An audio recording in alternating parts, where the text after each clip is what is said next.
CGTN's Yolisa and Njamela takes us through a journey to the city of Johannesburg.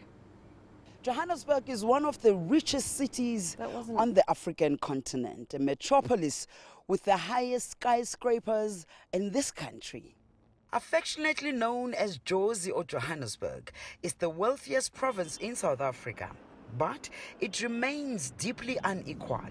It's a city that has suburbs such as Sandton, a vibrant modern neighborhood that contains the richest square mile on the continent. There's also Alexandra, or Alex, a sprawling township that's situated just a few kilometers from Sandton. Alex continues to battle unemployment, poverty, crime, and poor services. Johannesburg is a city with a population of just over 5.6 million, making it the most populous city in South Africa. Johannesburg is a resilient city and is part of the global resilient cities, or it's part of the 100 resilient cities. When you look on the recent global competitiveness report of the World Economic Forum, you start as well to see that Joburg is one of the cities that puts South Africa in the map with regard to its economy, with regard to its doing business.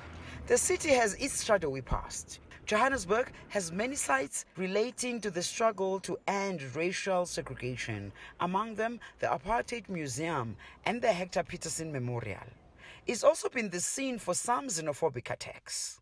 The Johannesburg city centre remains a city area that some prefer to avoid, but it's undergoing major rejuvenation.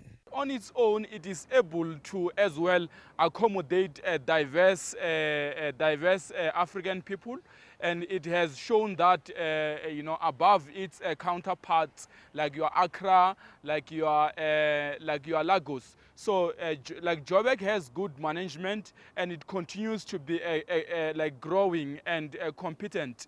On the northern side of Jozi, the rich live in the luxurious northern suburbs.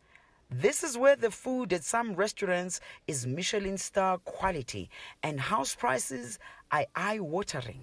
These areas remain largely white, but this is slowly changing. Sizo Hena is one of South Africa's celebrity chefs. He owns a restaurant in the northern suburbs and tells us that 25 years after the dawn of democracy, it remains quite tricky to be a black person in the restaurant industry. Being black and being a chef is the most difficult thing in South Africa. And again, being an entrepreneur and a restaurateur, it's not so easy, but you always have to, try and prove yourself and prove to everyone that you can deliver number one all the time. With all its many challenges, Johannesburg continues to strive to be the best city on the continent, if not the world. Yolisa and Njamela for CGTN, Johannesburg, South Africa.